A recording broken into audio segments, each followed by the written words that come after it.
Folks, Black Star Network is here. Hold no punches. I'm real revolutionary right now. Support this man, Black Media. He makes sure that our stories are told. Thank you for being the voice of Black America, Roland. Stay black. I love y'all. All momentum we have now, we have to keep this going. The video looks phenomenal. See, there's a difference between Black Star Network and Black-owned media and something like CNN. You can't be Black-owned media and be scared. It's time to be smart. Bring your eyeballs home. You dig?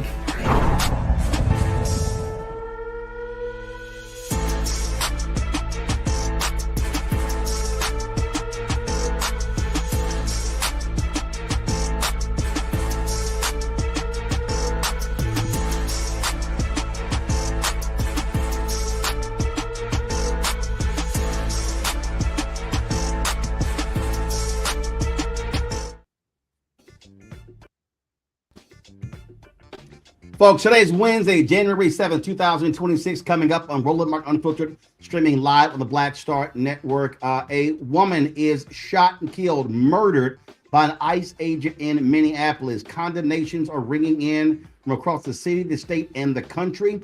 And of course, the Department of Homeland Security and Donald Trump lying about what took place. We'll show you what happened and all of the reaction as well. Also, with today's shooting gaining national attention, a Black California family wants answers as to why an off-duty ICE officer killed him over some fireworks. We'll talk to the attorney of a Florida family. They want to know why cops killed their loved one when Donald Taylor was seen walking away from the cops who shot him in the back. Also, in tonight's Crockett Chronicles, Congresswoman Jasmine Crockett lays into Republicans who are more concerned about fraud in Minnesota as opposed to keeping health care affordable. Also, the founder of CurlMix joins us to give us an update on the status of her company. Remember, she came on here saying if they didn't sell a certain number of orders, they'll be out of business by December 31st. She'll tell us where they stand. And sad news, a former Black Star Network show host has passed away after a courageous battle with cancer. We'll tell you about the passing of wealthy you, Deborah Owens. Folks, it's time to bring the funk on Roland Mark Unfiltered on the Black Star Network. Let's go. He's got whatever the miss, he's on it. Whatever it is, he's got the scoop, the fact, the find. And when it breaks, he's right on time and it's rolling. Best believe he's knowing. Putting it down from sports to news to politics. With entertainment just for kicks, he's rolling. It's gonna go, y'all. It's rolling Martin, yeah. Rolling with rolling now. He's funk, he's fresh, he's real, the best, you know he's rolling Martin now.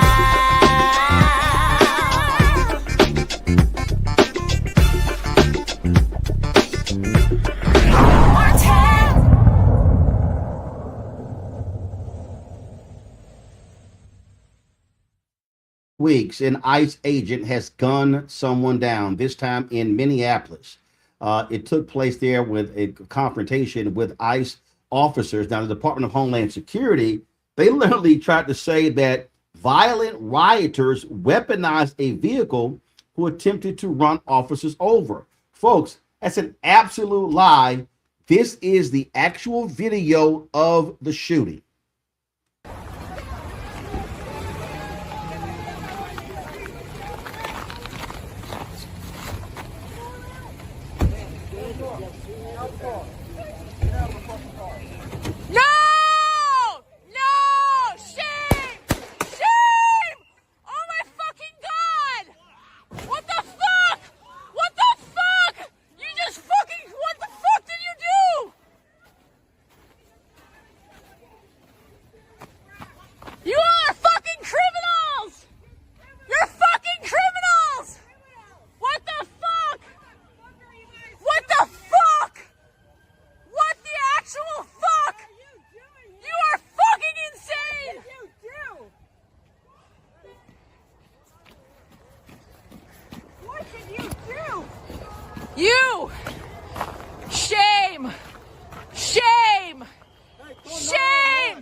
Dude, you shot her. I'm trying to help. No, no. You fucking shot someone in the fucking face.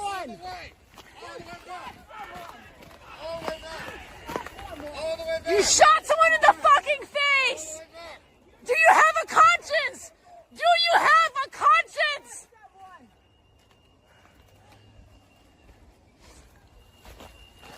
Don't let the murderer leave! Don't let the murderer leave! You guys are the fucking criminals! You don't get to tell us what to do! Fucking criminals! Don't let him leave! Don't let him leave!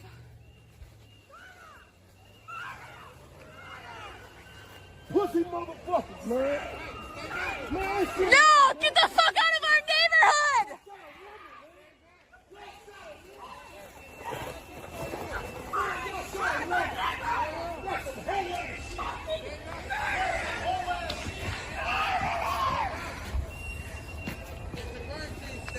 Yeah, it's a fucking crime! We fucking know it! We're here!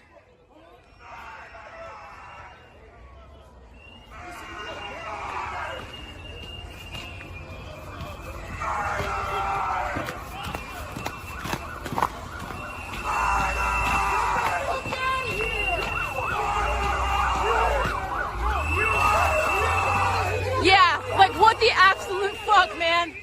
What the absolute fuck? Do you have a conscience? Do you have a conscience? Do you have a conscience? This is the time, man. This is the time to have a conscience. This is not okay. This is not okay.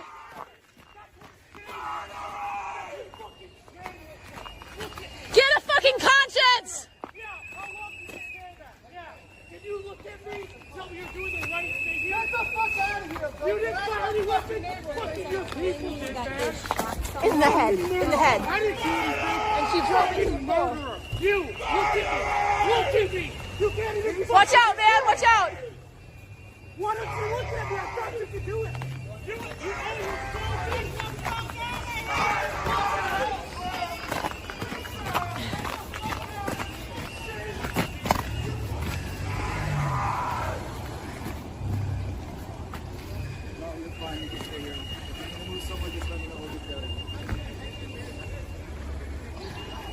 You okay, mommy?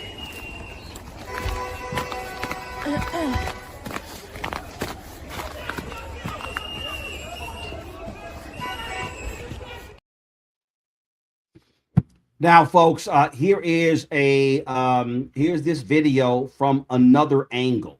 Watch this.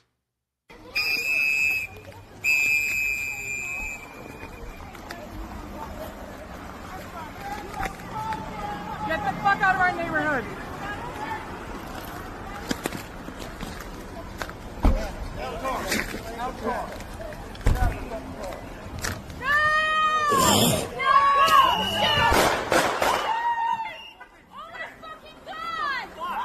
What the fuck? Dude, what the fuck?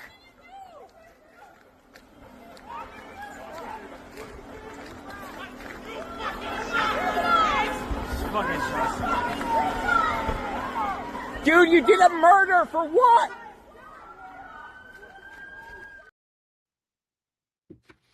Now, folks, Kristi Noem, who was the Secretary of the Department of Homeland Security, went on Fox News. This is what she said. This is how she described what took place in Minneapolis. You just saw the video. Here's what she said.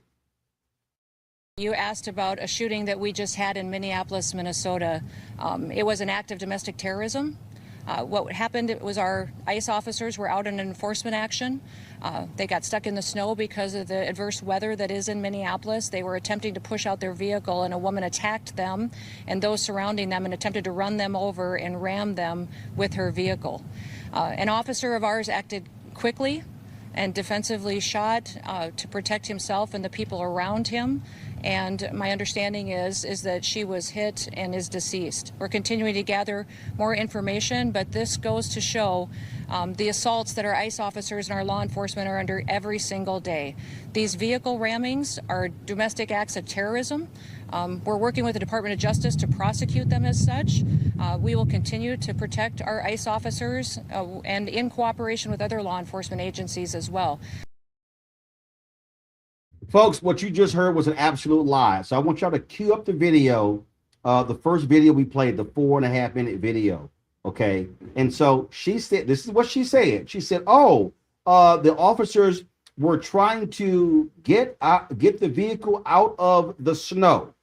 In fact, so before I do that, I'm gonna do this here. This is the actual tweet that the Department of Homeland Security also posted. Today, ICE officers in Minneapolis were conducting targeted operations when rioters began blocking ICE officers, and one of these violent rioters weaponized her vehicle, attempting to run over our law enforcement officers in an attempt to kill them. An act of domestic terrorism. An ICE officer, fearing for his life, the lives of his fellow law enforcement, and the safety of the public, fired defensive shots. He used his training and saved his own life and that of his fellow officers. The alleged perpetrator was hit and is deceased. The ICE officers who were hurt are expected to make full recoveries. I want y'all to listen to that. This is the direct consequence of constant attacks and demonization of our officers by sanctuary politicians who fuel and encourage rampant assaults on our law enforcement, who are facing 1,300% increase in assaults against them and an 8,000% increase in death threats. This is an evolving situation, and we will give the public more information as soon as it becomes available. That's literally what they tweeted out. Okay, so this is what they tweet. Then, of course, the liar in chief, Donald Trump, posted this on his Truth Social. I have just viewed the clip of the event which took place in Minneapolis, Minnesota. It is a horrible thing to watch. The woman screaming was obviously a professional agitator, and the woman driving the car was very disorderly, obstructing and resisting, who then violently, willfully, and viciously ran over the ICE officer, who seems to have shot her in self-defense. Based on the attached clip, it is hard to believe he is alive, but is now recovering in the hospital. Okay, and he said a whole bunch of other crap. All right, now play the video again. I want you to bring the audio down, and so when play the video where the car pulls up. Okay, stop right there. Pause it right there. Okay, let it go further. Pause it. Okay, right there, Kristi Noem live. She literally said they were trying to dig themselves out of the snow. Y'all can see there's no snow on that street. The street had already been cleared. You see it right there. So that's an absolute lie that she told. Okay, now press play. They're approaching her car. Freeze it right here. Freeze it. Okay, they're approaching her car. The officer walks up and immediately tries to pull the car door open. Press play. Now freeze it right there. Now you already see she was already in reverse. Okay, you saw the brake lights. So she pulls back. Press play. Stop. Freeze it right there. So you have two officers. One officer in front of this guard. So this guy fires a shot. Okay, fires a shot. Press play. And fires more shots at her. Now, look at the officer. He's walking. Now, if you fast forward it, what you're going to see is, maybe there's another angle. I think I sent it. There's another angle where the officer, he's walking back to his car. So Trump is lying. Noem is lying. The officers were not injured. They were not run over. It's flat out lies. Flat out lies. Now, here's what's even worse. Huffington Post has been given a video. Let me know if y'all have it. If you don't have it, please let me know. The folks at Huffington Post got a video where a doctor, A doctor came on the scene, and they refused to allow the doctor to see the woman. They refused to allow it. In fact, it took 15 minutes before police would allow, before an ambulance arrived. They would not, because the ambulance was blocked because of police cars. So the paramedics had to run on foot to treat the woman.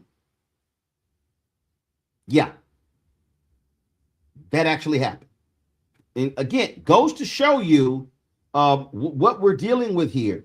And these folks have been lying. So immediately, conservative media and others, they jumped at it. Oh my God, they're attacking ICE. Nope, that's not what happened. We saw flat out exactly what happened and how this woman was murdered by the ICE agents. The reaction was quick. It was swift. The mayor of Minneapolis was absolutely angry. Here is Minneapolis Mayor Jacob Frey. There's a lot of information that is swirling around right now, and we collectively are going to do everything possible to get to the bottom of this, to get justice, and to make sure that there is an investigation that is conducted in full. But what we do know is that a 37-year-old woman is dead and that she was shot by ICE. We've dreaded this moment since the early stages of this ICE presence in Minneapolis. Not only is this a concern that we've had internally, we've been talking about it. They are not here to cause safety in this city. What they are doing is not to provide safety in America.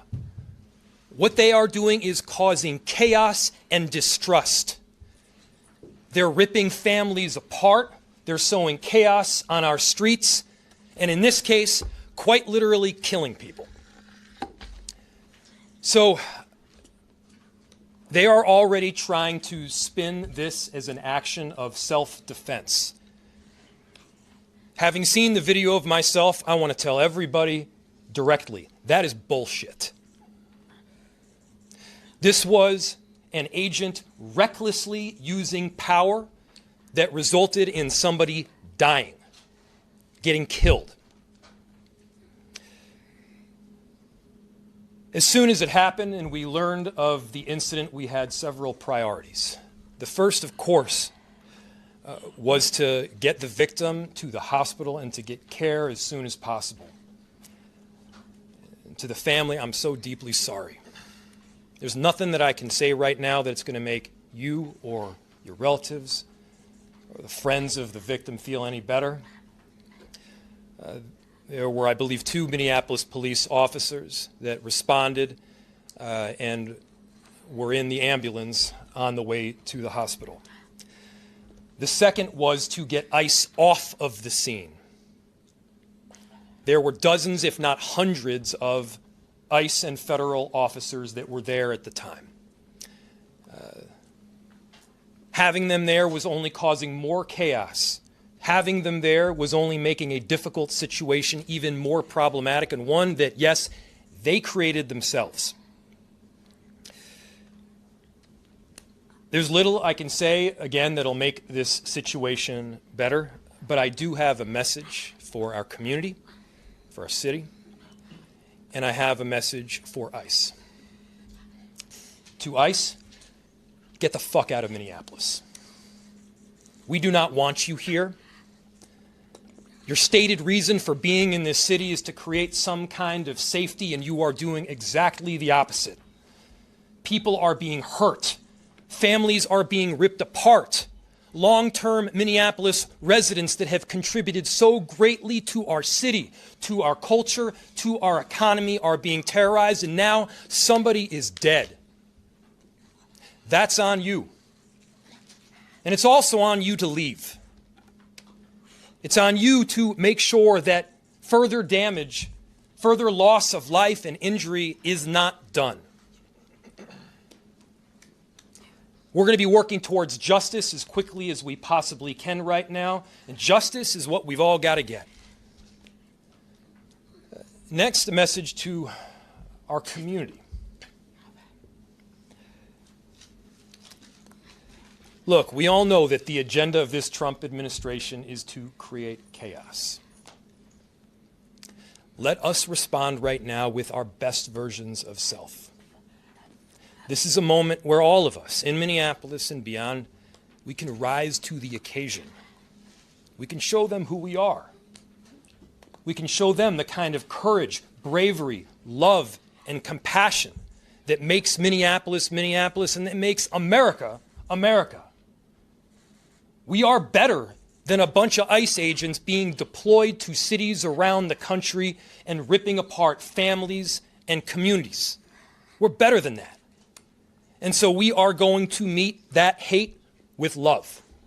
We are going to meet that despair with hope. We are going to meet that injustice with constitutional justice ourselves.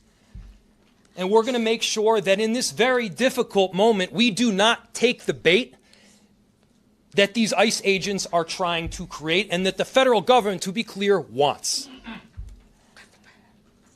They want us to respond in a way that creates a military occupation in our city.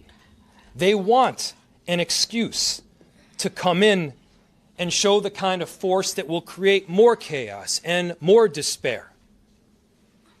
Let's not let them. Let's rise to this occasion. Let's show them something far more beautiful than the kind of division that they're trying to stoke. Let's show them unity of purpose, of love, and the courage of our conviction. Our conviction, to be clear, is rock solid, and it is for our neighbors, all of our neighbors.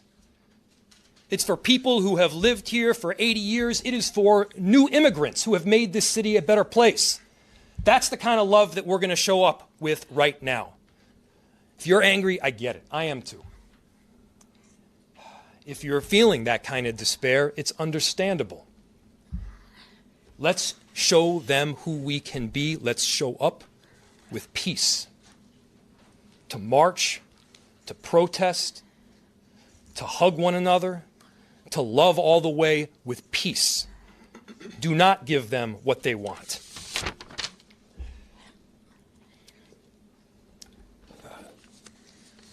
Finally,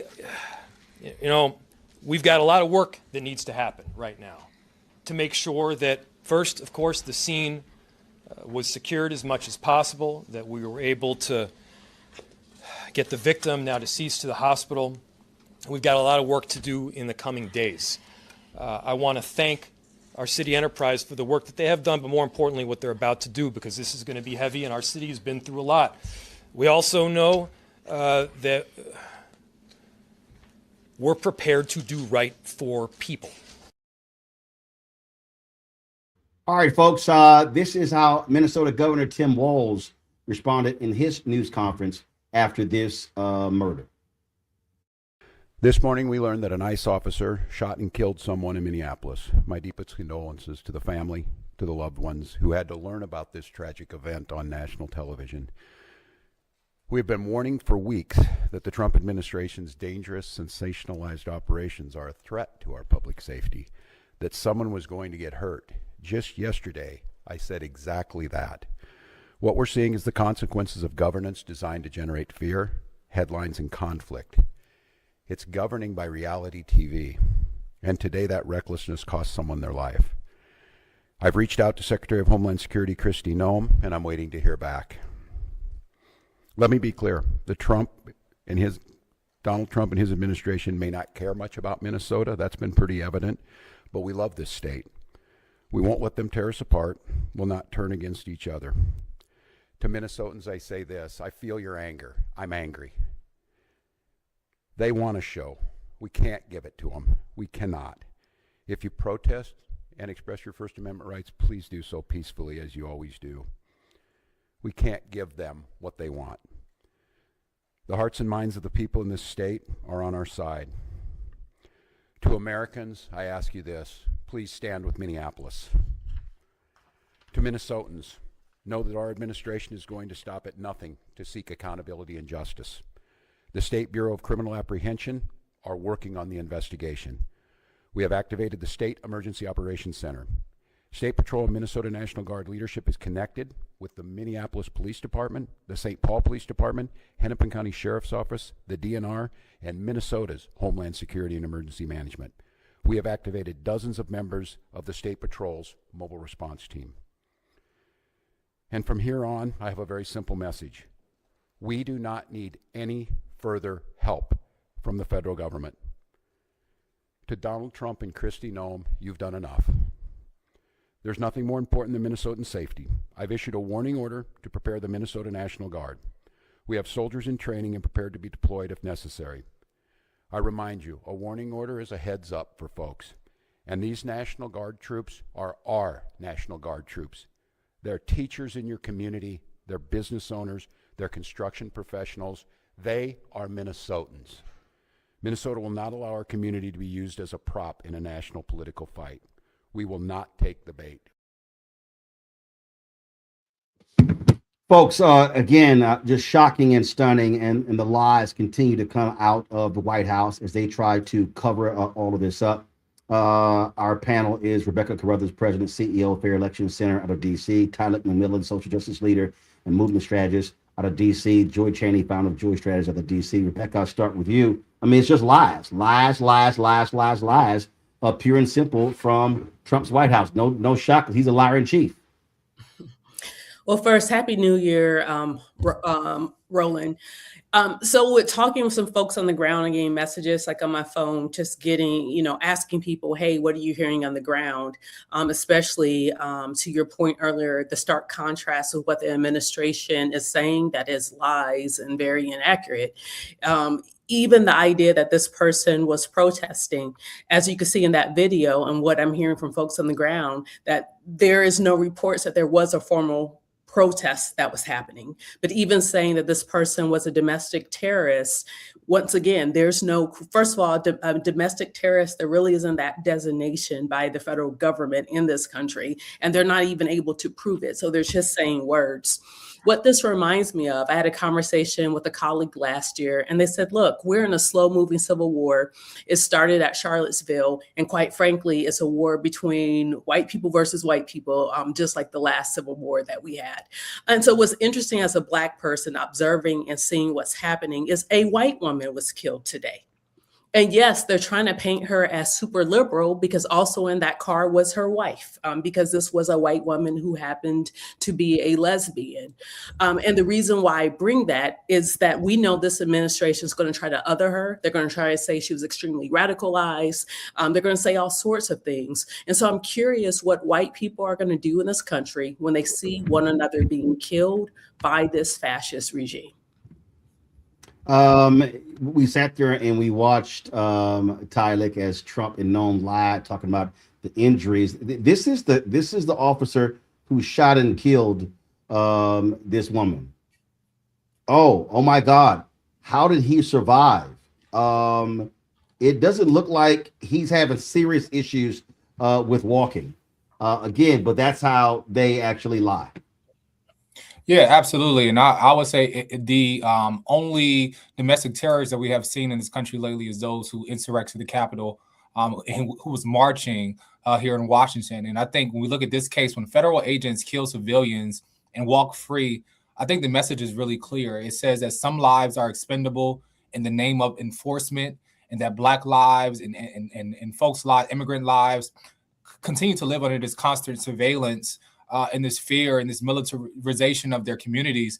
And I think we are now growing up in a country still the same, just in a different fashion, from where state violence is normalized against the most vulnerable and impacted communities. And I think this is not a matter of public safety, but it's really a matter of state terror. And this is what ICE agents are doing across our country. And no badge should grant anyone the right to kill without consequence. And I think we must abolish systems that continue to prioritize control over humanity. And our communities deserve safety from these type of armed agents. It requires care and resources and trust. And as the mayor said, quite frankly, they need to get the fuck out of our communities. And I couldn't echo that even more. Joy, the woman's name is Renee Nicole Good. She was 37 years old and a mother of 3. Yeah. And to think, I mean, when she woke up this morning, she was just going about her business, right? Of daily living, being a wife, being a mother, etc., being a citizen, and somehow found herself in the crosshairs of someone. To me, what I saw when I saw that video, I thought, like, how many times could you just be in the middle of the street? You have people screaming at you, yelling at you. You're just simply trying to get away, and that someone would shoot you. There was no threat. Watch the video over and over again. I know in the coming days, many people will say a lot, but the benefit of this time that we're in is that you don't have to listen to what other people say, including any of us on here. You can just watch it yourself. This man was not at risk. He took out his gun prior to her moving her car in his direction. So he was poised to try to take lethal action against her. And what I found alarming is that he approached the scene, but then he also left the scene. You know, I don't know if we could see whether he just moved out in front or he left it all together, but I hope that it's been clear that he should not leave the state of Minnesota. He is certainly, I'm sure he's being deposed right now by the law enforcement there and by federal officials. But what they're saying about him is obviously a lie. We can see it with our own eyes. And, you know, it's funny. I thought we were supposed to protect white women. This is a white woman like you all, you know, and not like us. We know they don't care about us. But this is someone that's like you. Donald Trump has separated even the white community. And this is why we have to take a stand together. Because if sane people who saw what they saw and know that's wrong can come together with the rest of us, then, you know, then there's nothing that can stop us. We have a civil war that's quickly, a cold war that's quickly becoming a hot one. And I think we saw it today. It was bound to happen. Indeed. Also, folks, on New Year's Eve, 43-year-old Keith Porter was fatally shot by an off-duty ICE agent in Los Angeles following celebratory gunfire outside of his home there. Porter's family is calling for a thorough investigation. The family attorney told a local news station there's no evidence that Porter fired a weapon towards the agent and questions whether the off-duty officer was justified in responding before police arrived. DHS claims the off-duty ICE agent acted in self-defense. The LAPD is investigating. All right, folks, got to go to a break. We come back. We're going to talk with the attorney, a family in Florida who's demanding answers to a loved one who was shot and killed by a cop in the back. You're watching Roland Martin Unfiltered on the Black Star Network.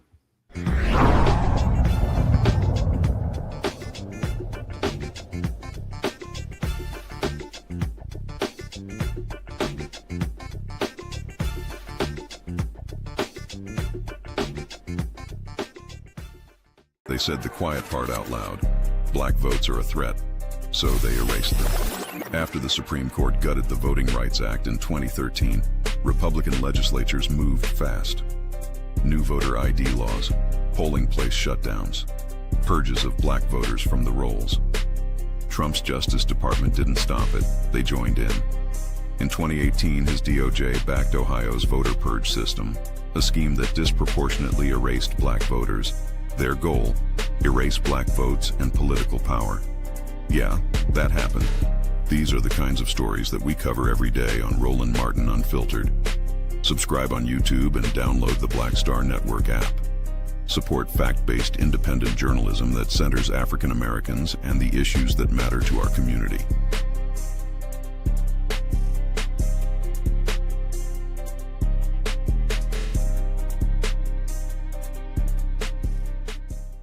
If in this country right now, you have people get up in the morning and the only thing they can think about is how many people they can hurt, and they got the power, that's the time for mourning. For better or worse, what makes America special, it's that legal system that's supposed to protect minorities from the tyranny of the majority. We are at a point of a moral emergency. We must raise a voice of outrage. We must raise a voice of compassion. And we must raise a voice of unity.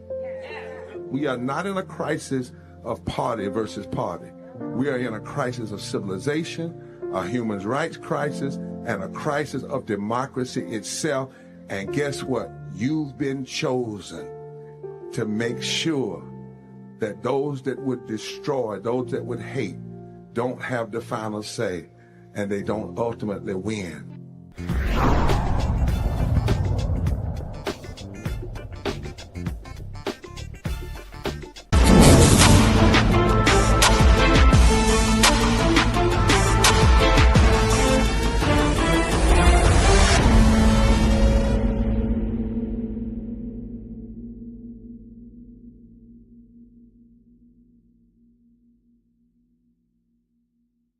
In the street by cops, and he had his hands up while doing so.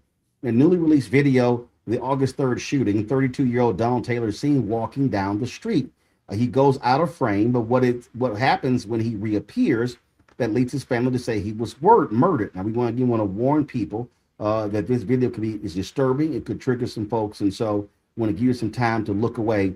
Again, it's a very difficult video to have to watch. So let's go ahead and play it.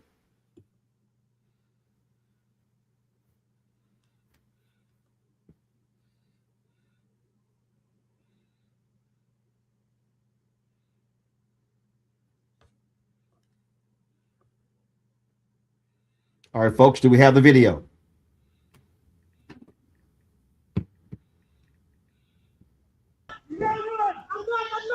What are you doing?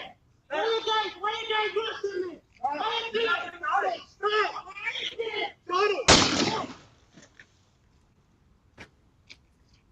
Don't move!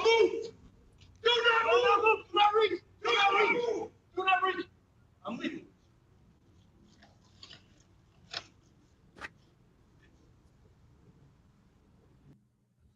Attorney Arian White represents the Taylor family. She joins us now from Miami.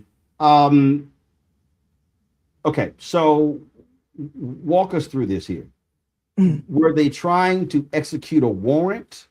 What happened here? We have this video, and he's walking away. Is he walking away from a home? Is he in a driveway, in an alley? Explain to us exactly what we just saw. Okay, well, first, thank you for having me, Roland. He is walking away. So the beginning of this video, there are a couple videos, and he is walking towards where we now know the police officers were.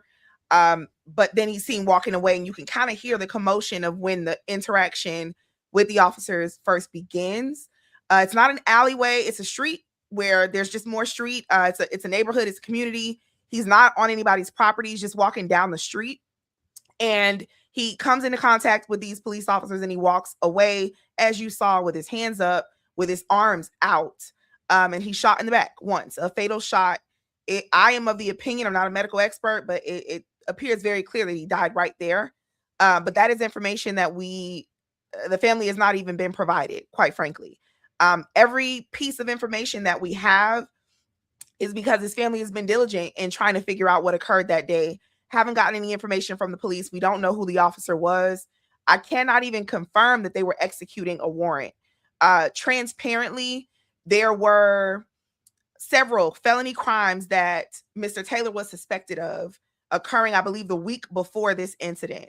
And it is possible that they were trying to execute a warrant, but I'm not 100% sure, because the answers that I have gotten from the multiple police departments that are investigating this, and we can talk about that a little bit more if you want, are none. Zero. We haven't gotten any information from them. We were able to get this video because of a Good Samaritan who thought it was important that this family have answers for what actually happened that day. Again, what's strange to me is so he's walking away. We're going to play the video again because I think it's important so we properly understand what happened here. His hands are up. Doesn't look like he's reaching for anything. So go ahead and play the video again. Okay, so we see he's walking away.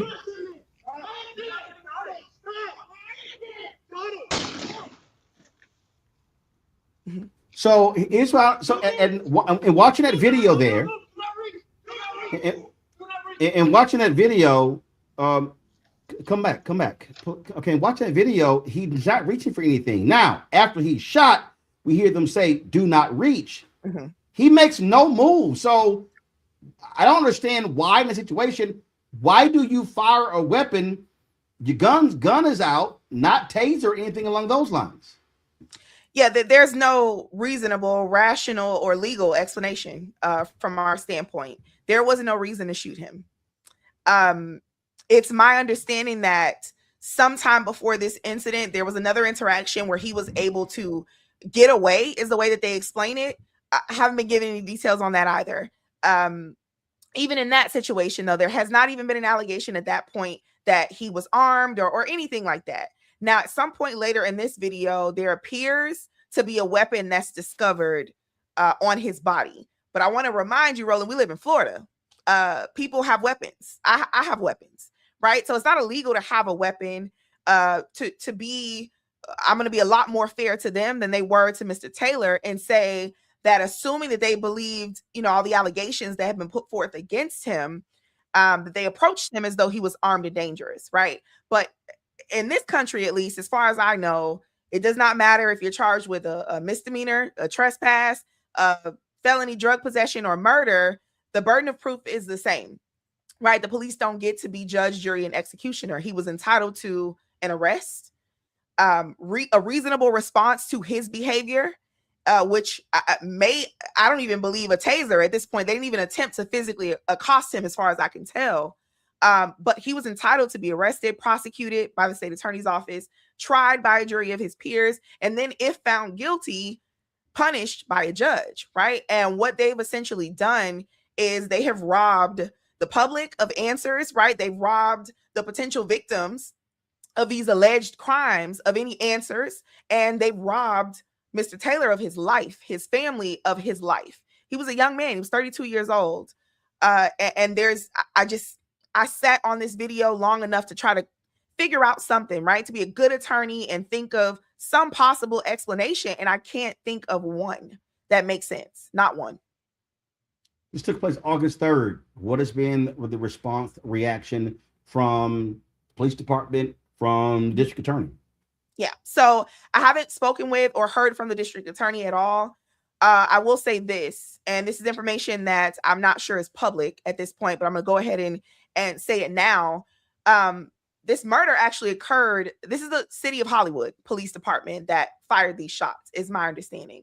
The actual murder occurred in another city, in an adjoining city, the city next over, if you will. So that city is investigating, but I haven't gotten any information from them. I've submitted public records requests to the city of Miramar, which is where this actually occurred, right north of Miami, the city of Hollywood, and FDLE, who is investigating the shooting right now. But I haven't received really anything from any of those departments. So we don't even know the name of the officer who fired the shot. And it is January 7th. This occurred in August. Well, certainly keep us abreast of what comes next in this story. I certainly will. The shooting there just makes no sense. All right, we appreciate it. Thanks a lot. Thank you for having me. Folks, headed to a break. We come back. Congresswoman Jasmine Crockett tears into Republicans regarding their lackadaisical attitude when it comes to health care for Americans. We'll talk about that next right here on Roland Martin Unfiltered on the Black Star Network. Don't forget to support the work that we do. Join our Bring the Funk fan club. Your dollars make it possible to do the work that we do. And so if you want to join, be a member of our fan club, we've had nearly 37,000 people who have donated since we launched the show September 4th, 2018. And so the goal is to get 20,000 annual donors, averaging about $50 each a year. We're raising $1 million to help us fund what we do here. If you want to support that work, give me a cash app, use the Stripe QR code, just hit right here on the screen. You can use that use that same thing for credit cards. Click the Cash App Pay button to contribute. PayPal, R Martin Unfiltered, Venmo, RM Unfiltered, Zelle, Roland at RolandSMartin.com, Roland at RolandMartinUnfiltered.com. Checks and money order, make it payable to P.O. Box 57196. First of all, make it payable to Roland Martin Unfiltered, mail to P.O. Box 57196, Washington, D.C. 2003 7-0196. Back in a moment.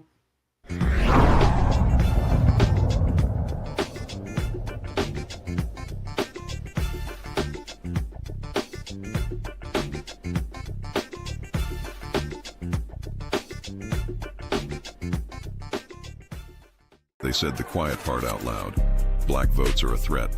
so they erased them. After the Supreme Court gutted the Voting Rights Act in 2013, Republican legislatures moved fast. New voter ID laws, polling place shutdowns, purges of black voters from the rolls. Trump's Justice Department didn't stop it, they joined in. In 2018, his DOJ backed Ohio's voter purge system, a scheme that disproportionately erased black voters. Their goal, erase black votes and political power. Yeah, that happened. These are the kinds of stories that we cover every day on Roland Martin Unfiltered. Subscribe on YouTube and download the Black Star Network app. Support fact-based independent journalism that centers African Americans and the issues that matter to our community.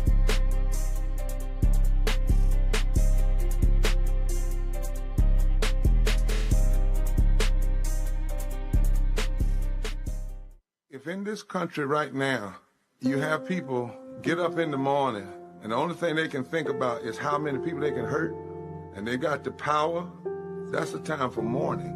For better or worse, what makes America special, it's that legal system that's supposed to protect minorities from the tyranny of the majority.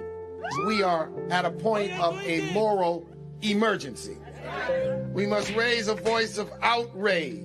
We must raise a voice of compassion. And we must raise a voice of unity. We are not in a crisis of party versus party.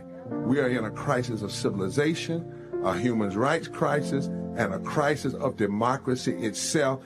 And guess what? You've been chosen to make sure that those that would destroy, those that would hate, don't have the final say, and they don't ultimately win.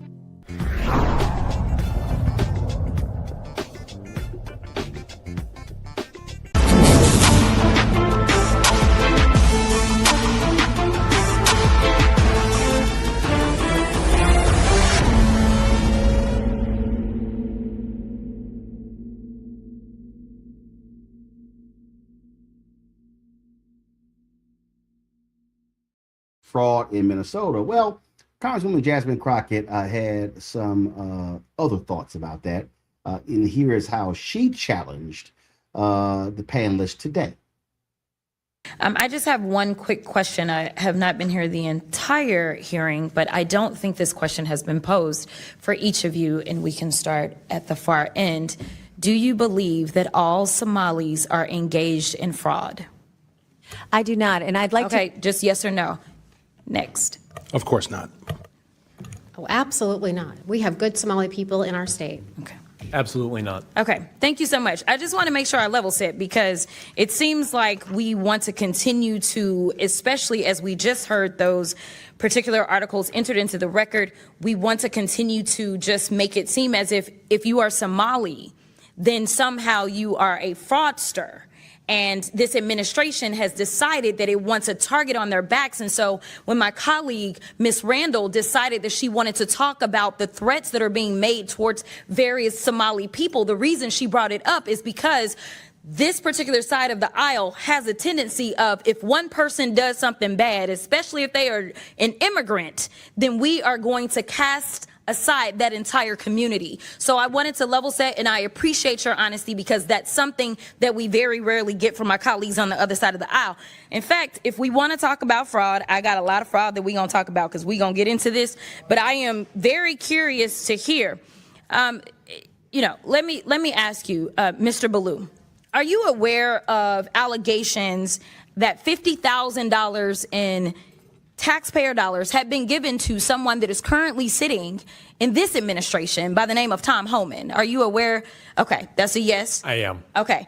And last I checked, and correct me if I'm wrong if you have different information, but he was given that $50,000 in exchange for being able to provide contracts and kickbacks to people as soon as Trump was going to get into office. The DOJ was actually investigating this, but as soon as Trump got into office, last I checked, he actually said, go ahead and throw away that case. So it was a Department of Justice investigation, and he accepted the money from an undercover FBI agent in cash. Are you aware as to whether or not we ever got that $50,000 back? I'm not. Oh, okay. Are you aware as to whether or not this committee has decided to investigate that? I'm not. Are you aware as to whether or not any committee in Congress has decided to investigate the fact that we know that he took $50,000 from an undercover officer, and yet we still don't have that money, nor does he have any charges? I'm not. Oh, okay. All right. So let's get into it. We're living through the most corrupt presidential administration in American history, a $300 million ballroom, a $230 million payout from the Department of Justice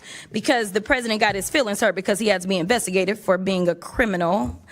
Hundreds of thousands of taxpayer dollars spent at Trump-owned properties around the country, Trump-branded wine being sold at the Coast Guard exchanges, American taxpayer dollars being spent on DHS propaganda ads on Truth Social, awarding federal contracts to corporations in exchange for campaign contributions. Kash Patel flew his girlfriend around the country on a multi-million-dollar jet that taxpayers paid for. Kristi Noem gave companies she's affiliated with hundreds of millions of tax dollars, then went out and spent another $200 million on 2 private jets for her travel. For 12 months, this administration has been taking billions of taxpayer dollars from American people and have been giving it away to their own companies in the form of tax cuts, government contracts, or other government funded subsidies. So Congress has a role in getting rid of fraud, I will admit that, in any federally funded government program. However, I think the fraud that the American people are concerned about is that the Republicans are taking away Americans' health care so that ultra billionaires can get more tax cuts. The real fraud is the dehumanization and demonization of the working class Americans and immigrants to distract folks away from corporate socialism that's happening because of the Republicans. So this is truly the definition of throwing away the baby with the bathwater. The Republican philosophy is that if the cost of living for the average American increases, they're on their own. But if the cost of doing business increases for the wealthiest people on earth, well, then it's the government job to bail them out. But I want to get to my last question because, Mr. Ballou, I got to give you a chance. He's been issuing pardons for numerous people who have defrauded the American people. And Republicans on this committee, yeah, just as quiet as the room just got, right? So, Mr. Ballou, talk to me about how the Trump administration has welcomed fraud across government by purging DOJ attorneys and shuttering ethics office across the federal government. Well, you know, one of the things that's been a common theme in this discussion so far is potential government employee involvement in some of these schemes. That hasn't been proven yet, but it does seem to be alleged. The concern that I have is the office that would prosecute that in the Department of Justice, the Public Integrity Section, has been largely defunded and decimated. Thank you so much. And my time has expired, but I do have some UCs, Mr. Chairman. You want to do them now? I do. Okay. The first one is from Truth Out. Trump grants clemency to executive who led $205 million Medicare fraud scheme. Without objection, it's ordered. The next one is Trump commutes sentence of Dr. Solomon Melgen, eye doctor, found guilty of Medicare fraud. Without objection, it's ordered. The next one, healthcare fraudster Philip Esfermaze is latest Trump clemency recipient to be arrested. He defrauded more than $1 billion from Medicare. Without objection, it's ordered. Trump pardons nursing home owner and supporter convicted of $7 million in tax evasion. Without objection, it's ordered. Trump and pardons, we'll want all that stuff to put in the record. So, I will. I got you. Trump pardons cost victims and taxpayers $1.3 billion, House Judiciary Committee Democrats review says. All right, without objection, so ordered. Wow, that's a whole lot of fraud there, Tyler. And Republicans, as she said, are very silent. Yeah, definitely. And I think if leaders are serious about stopping fraud, as just stated here, they would, first start off with the corporate abuse and political corruption that we already see. And even though we talk about cutting lines to poor and working class people, being at the brunt of this fraud. And even we talking about healthcare, I think healthcare is a big thing where affordable healthcare is under attack. And the fact that engineering these costs that continue to hike costs for families where they have to choose between prescriptions and rent and groceries. And yet the supporters and corporate billionaires are getting ways out. And so I think, it's definitely, and I'm glad that Representative Crockett definitely pointed that out. Absolutely, and we see what is happening on Capitol Hill. I'm looking to pull the story up. Joy, Democrats had advanced a discharge petition extending the subsidies, the Affordable Care Act subsidies. Now, Republicans did not want that to go forward, but the problem is they really can't do much about that. And guess what? Four Republicans signed the discharge petition, but 9 Republicans voted for it. It passed 221-205. And what this calls for, guess what? To extend the subsidies for 3 years. And were wiped out in that big ugly bill they passed. And here's what I think interesting. Remember, Joy, all the different people, all the different pundits and media folks and strategists who were saying that Democrats were wrong to shut the government, to first of all, not lift the finger to help the Republicans open the government. They were blaming Democrats for shutting the government when actually it wasn't Democrats, it was actually Republicans. And they said, well, Democrats are wrong. Oh, look, you lost the battle. Subsidies are gonna go away. You lost. Well, they're literally moving forward. These 9 Republicans realize they're in trouble. These 9 Republicans realize that their constituents are going to have health care premiums skyrocket. And so the vote took place today. It passed for the discharge petition. The full House is going to vote on Thursday. It passed the House. It now goes to the Senate, where Senator Jean Shaheen, they've been trying to put together a bill there. Guess what? This actually might pass. Republicans are in a conundrum. Sounds to me like it was smart of the Democrats, their government shutdown strategy. Looks like it worked. Listen, not just smart, brilliant. And to be clear, to any senator hearing the sound of my voice, this is not the time to negotiate. This is the time, if we get this bill passed in the House, to vote for the House bill. It's the 3-year clean extension, right? So you don't negotiate against yourself. The Republican leadership in the Senate should take up the House bill and move forward, because that's what the American people want. This discharge petition is just there where the members can overcome an intransigent leadership, feckless leadership like what they've had in Mike Johnson. And they say move forward. And you know who's thrilled? Mike Johnson is thrilled, because he can say to Trump, hey, I did what I could, and yet it could still happen. Because every single day, Congress people are getting notes from their constituents saying, I can't get health insurance because my health insurance has tripled. I can't get health insurance because it's doubled. They're getting that every single day. And they're saying nothing that's done this year is going to just undo it overnight. I'm making the decisions now that have an impact for me and my family. And that's everywhere. Blue state, red state, purple state, whatever wherever you find yourself, all Americans are experiencing this, and it is just augmenting the uncertainty they already had because of the cuts that we know are coming to Medicaid. So we have healthcare uncertainty happening all over, and then we're not even talking about the fool in Secretary Kennedy and what he has done to public health and his attacks on that. All of that uncertainty is happening right now, and we have flu season spiking right at a time where people find themselves unable to get health care affordably. So, Donald Trump has caught himself. He knows he made a mistake. Democrats got it right. We need to carry it through. Rebecca, the other reason why the strategy was smart, and there were people. Listen, I remember when Ashley Etienne came on and said, "Hey, Democrats shouldn't do this if they're not committed to the long haul." Here's what it did. What it did was it actually caused them to rally around a singular issue. The time was used to build momentum and to teach the public about what was going on. Those town halls Republicans were having, they were getting crucified in those town halls. And so here we are now at the end result of that. And that is the pressure was brought to bear. And remember, these same Republicans voted for that big ugly bill. They voted for it. They got rid of the Affordable Care Act subsidies. But because of the Democrats' action when they came to the government shutdown, they caused the nation to focus on the healthcare issue. And these Republicans are scared to death of voting against the subsidies because they know what's going on. And this impacts not just the House and the Senate. We're talking about a very popular Democrat who may jump into the Alaska U.S. Senate race. Early polling shows she would have a 7-point lead against the Republicans.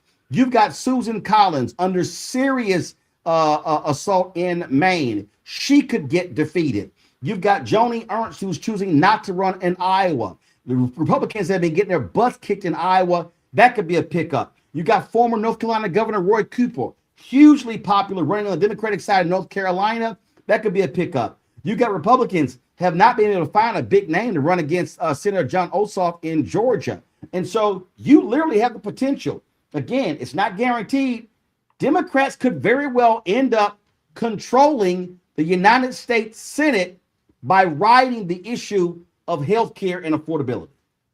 Roland, we broke this down 2 months ago. In fact, I think it was the first Wednesday in November where we talked about where the Democrats were positioning themselves during the government shutdown and why they needed to really explain what was happening with healthcare and with the subsidies. This is also why we called out Charlemagne the God on the Breakfast Club for purposely spreading disinformation and saying, oh, well, it doesn't matter. What the Democrats are doing doesn't make sense. And then just saying things that were erroneous to Black listeners of the Breakfast Club in regards to what was happening. I think the key that what we did, the key was walking people again. This is where I think it's important.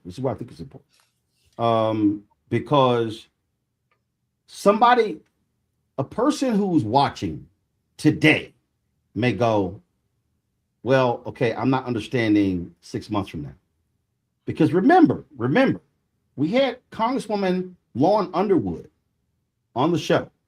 And if I'm correct, Underwood was talking about, I think she was introducing a bill that would extend the subsidies for a year. What did Donald Trump say in late November?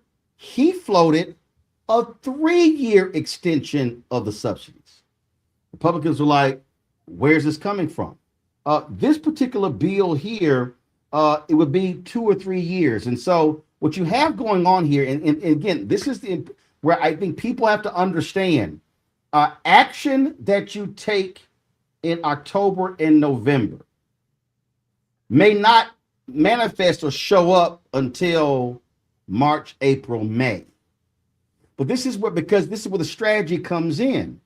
Because if the Democrats had folded early, they then would not have been able to create and build the resonance around the issue. Because it would have been, oh, y'all selling wolf tickets. It's not going to happen. And Republicans, had they folded early, the Republicans could have been like, all right, cool, we survived that. But because they didn't, it was every day. And all of a sudden, you literally saw the story coming like a mushroom cloud. And it got build bigger and build bigger. That pressure is what led to today's action in the House. Yes. Rebecca, it was that pressure that over days, it turned into 1 month, into 2 months, into 3 months. And even though they expired the 1st of January, I'm telling you right now, this is going to pass because Republicans are scared to death of getting wiped out in November. Absolutely. What we saw this late fall 2025, is that Democrats use strategy to position healthcare and healthcare subsidies as an issue in 2026, not just a wedge issue. And we say wedge issue, so to explain to your audience, it's the issue that you use to drive people politically, right? But what Democrats actually did, they moved it from just a wedge issue, but they turned it into a voting issue. Because one thing that we have learned since 2009, 2010, is that healthcare subsidies, premium costs are a voting issue. It drives people to the polls. It's one reason why in 2010, Republicans were able to use it to beat Democrats over the head, and Democrats lost the midterms in 2010. There were other things as well, but those healthcare town halls was the catalyst that Republicans use. Even though the idea or the name of Obamacare doesn't poll well, the idea of having affordable healthcare that you can actually go in and see a doctor when you're sick, you can go see a doctor for preventative care. That's extremely popular in both the red states and blue states, in urban areas, in rural areas, in suburbs, across all demographics. People want to be able to go to the doctor when they need to go to the doctor and not have to file bankruptcy because they went to the doctor, because they saw healthcare. And so it's very important. I do agree with you. I do think in the next 10 days, this thing is going to pass because the Republicans they don't need this as a voting issue in 2026 because they'll lose on it. They don't want to go into the next presidential cycle in 2028 with it hanging over their head either. But the other thing, just to mention, Roland, just a preview for your viewers, is that we're going to have another continuing resolution to figure out the budget because we're going to run out of money again with the federal budget because we haven't passed the budget. That's going to happen at the end of this month. And then today, Donald Trump said, hey, you know what? We need to have $1.5 trillion in military spending. And so there's some bigger fights that are right behind the horizon. Right. I do think there's been enough pressure for this thing to pass in the next 10 days. But here's the other thing that I think is important that we just can't overlook. We saw the better part of 2025. I mean, everybody. I mean, people in the chat group, television people, radio people, columnists, bloggers, content. Everybody was saying, oh my God, these Democrats, they don't know what they're doing. They've got no vision. They've got no strategy. They are adrift. And they were. Let's just be perfectly clear.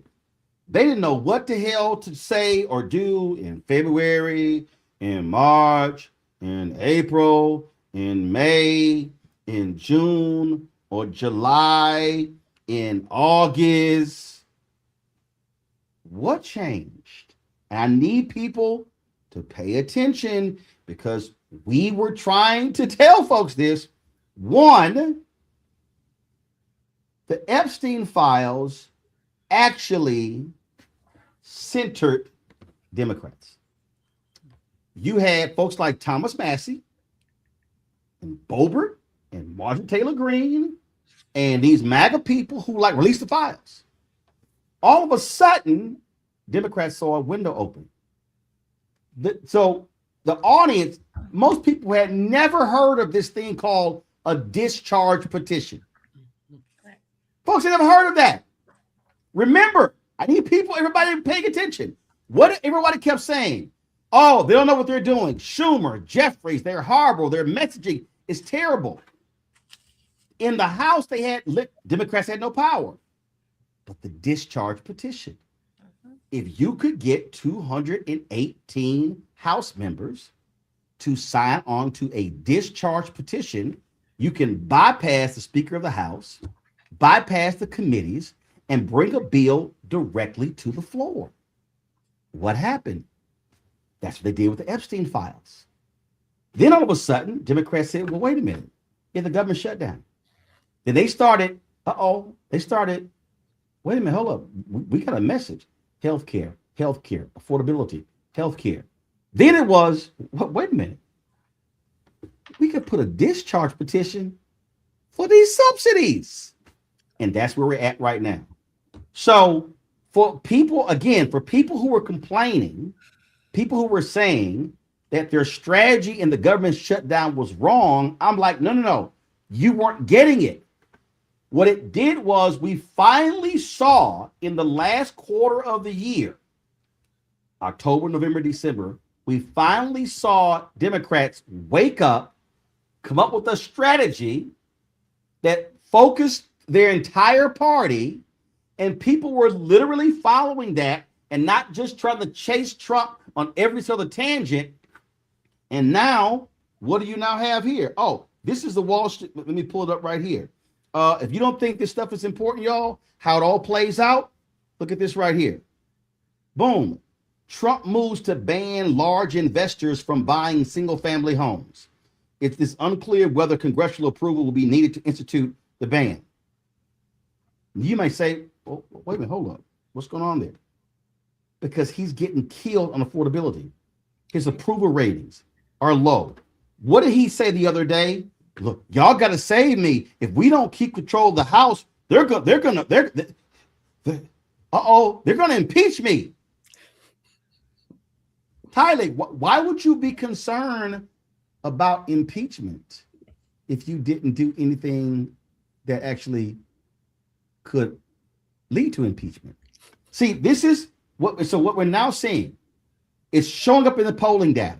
It's showing up in the special elections. Republicans are going, oh shit. We spent we doing Venezuela. We passed this big budget bill. We passed all this sort of stuff. And the same thing we criticize Democrats and Biden and Harris about, we're not getting our asses kicked on it. That is what is happening before our very eyes. That is correct.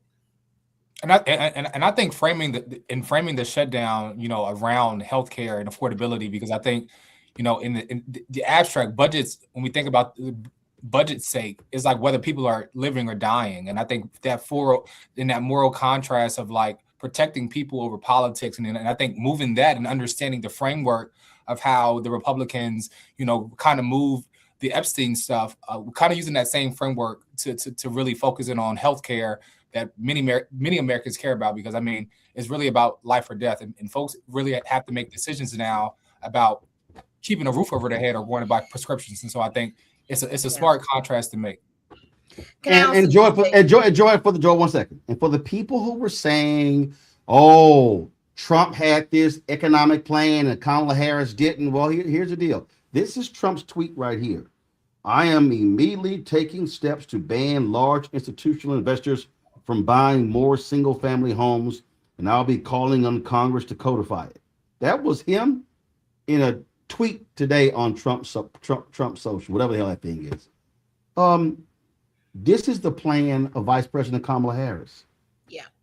Stop Wall Street investors from buying up and marking up homes in bulk. Vice President Harris is calling on Congress to pass the Stop Predatory Investing Act to curtail these practices by removing key tax benefits for major investors who acquire large numbers of single-family rental homes. That's what she was laying out. She saw this. Folks weren't paying attention. They fell for the okie doke of how great and wonderful Trump is going to be on the economy, and now they're realizing he's an idiot. Correct. And he's doing what he should be doing, right? Occasionally, and first of all, he's lying. He's not going to do any of those things. But he pulls them out because they are things that he knows are popular, things that he knows will work. And so if you were someone who chose Donald Trump over Kamala Harris, then, you have a little egg on your face now, and you feel pretty stupid. But the fact of the matter is we had to sell it. And, that we have had the failures as the Democratic Party. But for once this summer, we realized we had an issue that Americans told us they cared about. We did sometimes what we don't do. We actually listened to them, and then we stuck together. We united, right? Maybe after 3 months, in the end, there were some who came to the table and took a different direction. But for those weeks, we were united and we were bold. And we didn't allow people to keep putting the government shutdown on us. We said, absolutely not. We didn't argue on their playing field. We said, you're coming to our playing field. We won. And this is the roadmap for going forward. If we talk about kitchen table issues that people tell us they care about, and then we are, pardon my French, asshole enough to make it happen, people will see that we are fighting. And even if we can't land it, then we'll get caught trying. The American people understand that we aren't in control of the House and Senate or the presidency. They understood that. We have got to get caught trying. And that's what Schumer and Jeffries did. They fought for the American people. And that's why people are responding to them. And I think we're going to win the House, certainly. But I think we have a chance in the Senate, which we did not think we had. But the thing here, Rebecca, is, again, we've always understood that you have to speak to the economic issues. And what you are witnessing right now, you're witnessing a cratering of Donald Trump's support from young voters, from male voters, all of these folks who voted for him. And guess what? Steve Ratner actually posted this. And again, this is something that we kept talking about and wanted people to realize.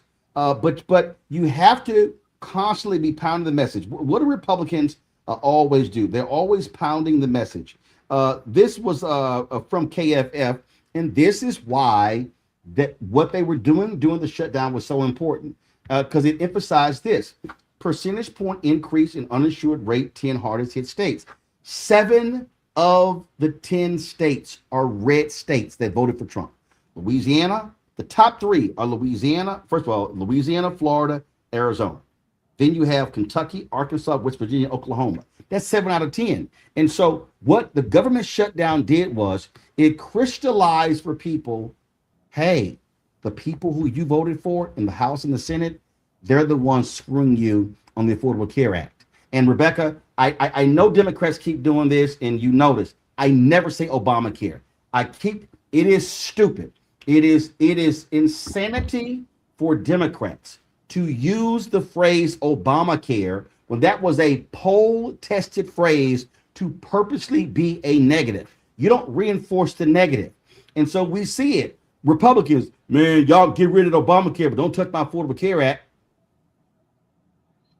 It's the same thing. So again, it to me, it's doing stuff like that. It looks like they finally are figuring out how to actually win the messaging game. So by taking advantage of this moment and really explaining what the Affordable Care Act is, that is for those who don't have an insurance plan from their private employers, that they're able to go out into the marketplace. They're able to get a quality, insurance plan, and then there's subsidies that helps make sure that they can pay for it and that they're not priced out of the market, right? So people now are kind of understand, okay, that's what this thing is. Now, when I worked for Congressman Dingell, one thing that I remember as the Affordable Care Act was going through committees and it was being written and it was being revised is that there was an understanding on the Hill that this was part 1, that there had to be a part 2. Part 1 was, hey, let's make sure, like right now we have a private insurance system. Let's make sure that people aren't kicked off because of pre-existing conditions. They're able to have access to a quality healthcare plan. And that's not a junk plan. That's basically worthless. And you have extremely high out-of-pocket costs and a lot of things aren't covered, right? The second part was, okay, now that we have insurance that's affordable for people, now we have to figure out how to drive the underlying cost of healthcare, the delivery model, the delivery systems for healthcare. There has to be a part 2 to reduce the cost, because does it make sense that year over year that healthcare costs are going up in this country? No, it doesn't make sense. Healthcare actually doesn't have to be as expensive as it is in this country, but it's going to take an act of Congress to actually solve that. So what I'm hoping that the Democrats do here is continue this education and this public debate. So then the next time that Democrats have the House and the Senate and perhaps even the presidency, they're able to do the part 2 to actually drive the cost of healthcare down. Because one thing that we know, and to your point about messaging, we understand through all of the messaging as over the last 10 years that people have a vested interest in driving healthcare costs down. So first, we had to make sure people had access. So making sure that they have a quality healthcare plan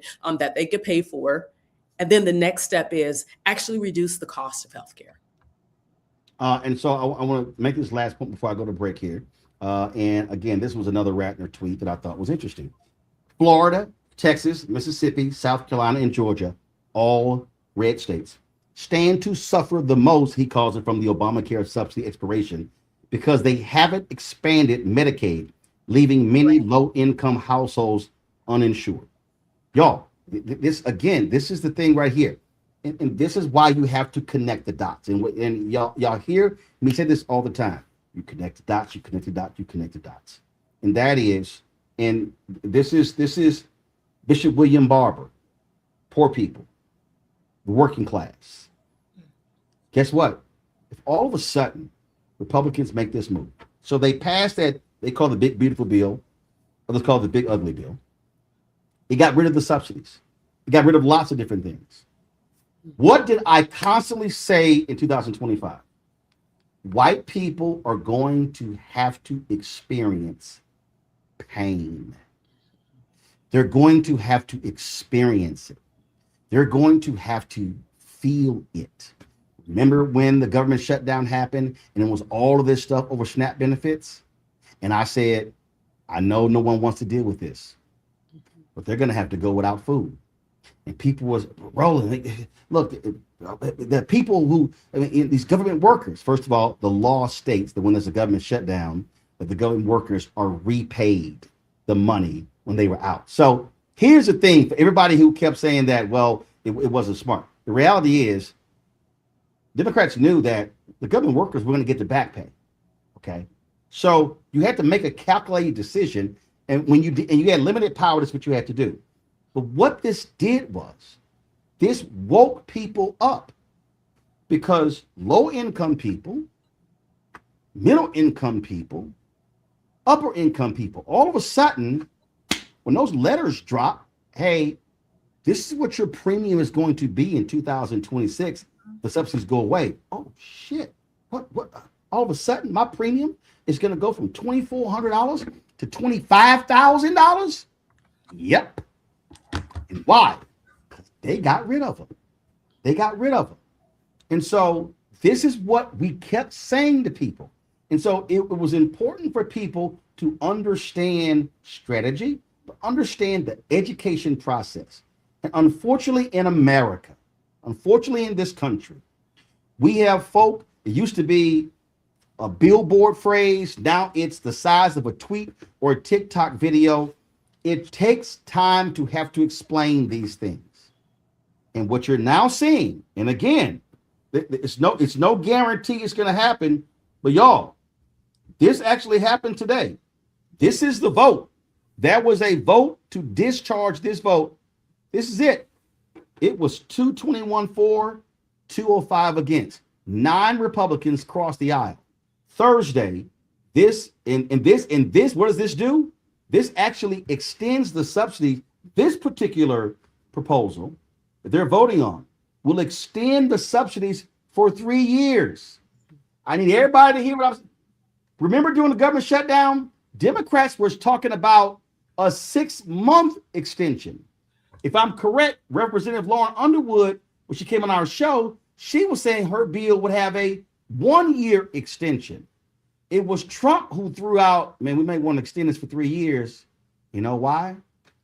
Because if they did 6 months, what did Rebecca say earlier? It's another continuing resolution. You're going to be back at the same fight. The Republicans do not want another health care battle in 2026 before the election. That's why all of those most major things in the so-called big beautiful bill, the big ugly bill, they went into effect after the election in November, because they did not want people to have to talk about the pain. So we are on the verge, folks, Thursday, of Republicans and Democrats in the House passing a bill that would extend the Affordable Care Act subsidies for 3 years. It passes the House. It now goes to the Senate, where they now have to negotiate. It's going to be 1 year, 2 year, 3 years. And now the pressure shifts to Republican senators. And guess what that means? Well, Tom Tillis is not running in North Carolina. But that means if you are Susan Collins, how are you going to vote?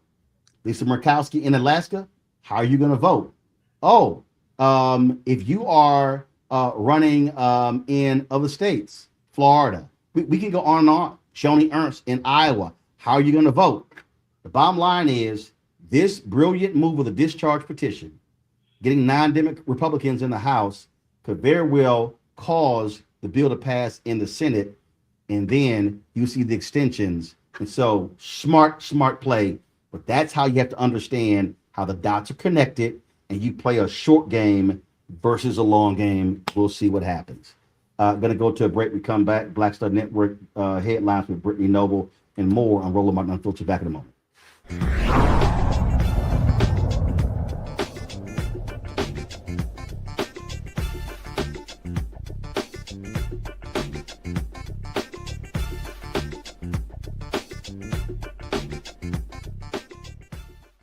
hatred on the streets. A horrific scene, a white nationalist rally that descended into deadly violence. White people are losing their damn minds. As an angry pro-Trump mob storms the U.S. Capitol, we're about to see the rise of what I call white minority resistance. We have seen white folks in this country who simply cannot tolerate black folks voting. I think what we're seeing is the inevitable result of violent denial. This is part of American history. Every time that people of color have made progress, whether real or symbolic, there has been what Carol Anderson at Emory University calls white rage as a backlash. This is the rise of the Proud Boys and the Boogaloo Boys. America, there's going to be more of this. Here's all the Proud Boys, guys. This country is getting increasingly racist in its behaviors and its attitudes because of the fear of white people. The fear that they're taking our jobs, they're taking our resources, they're taking our women. This is white fear.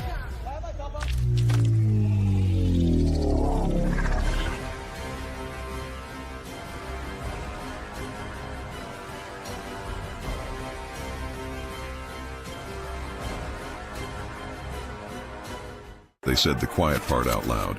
Black votes are a threat, so they erased them. After the Supreme Court gutted the Voting Rights Act in 2013, Republican legislatures moved fast. New voter ID laws, polling place shutdowns, purges of black voters from the rolls. Trump's Justice Department didn't stop it, they joined in. In 2018, his DOJ backed Ohio's voter purge system, a scheme that disproportionately erased black voters. Their goal, erase black votes and political power. Yeah, that happened. These are the kinds of stories that we cover every day on Roland Martin Unfiltered. Subscribe on YouTube and download the Black Star Network app.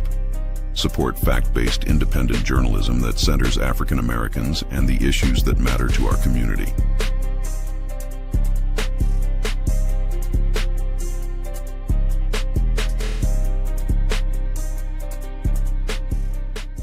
Melanie Campbell, National Coalition on Black Civic Participation and Black Women's Roundtable.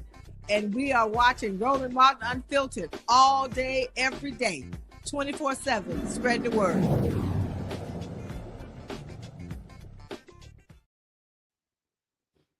All right, folks. Late last year, we had the founder of CurlMix on, and who said that if they did not sell a certain number of units by December 31st, they were going to be out of business. And so she walked us through exactly how tariffs, increase of goods and things along those lines impacted their business. Well, it's January 7th, and joining us right now is Kim Lewis, founder of CurlMix, to give us an update.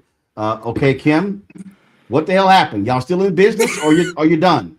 No, we're not done. We're still in business, and thank you so much for having me on the show, Roland. I am so grateful. So what happened? So we ended up getting the 20,000 orders, which was phenomenal. And I'm so grateful to everyone in the community for all the donations and orders. And my team has just been working really hard to get orders out, to ship everything. But we were able to pay down about $500,000 in debt, which was phenomenal. And we were able to add a few jobs to our operations and our manufacturing facility. And we were just able to keep our business open, which ultimately was the goal. And I'm so grateful to my community to be able to do that. So you need to hit 20,000 orders. How many did you exceed that? We got about 20,000, almost like on the number. Wow. So it was, I take it every day. You were like watching. Okay, let's see. Come on. Like y'all, come on. Let's hit this number. I have a ticker in my house that counts every day. So I can see when the order's going up, and I'm like, "Look, today is slow. We gotta get on live. We gotta send an email. We gotta send a text message." Or some days it's like every second I'm like, "Ooh, like what's popping? You know, what press went out? What ad is doing well?" So yes, we were counting down to the last day for sure. Okay, so what's next? Here we go. You got the 20,000. We're in 2026. What's next? Right now, I'm focusing on building CurlMix. And so you'll see more come out about that. I realize that our special sauce is building in public. You know, it's always a kind of a fight internally to do it. You know, for those of my team members who are more conservative, they never really want to talk about like the numbers publicly. And my investors are like, we don't want to share things. But then my crowd wants to know updates, you know.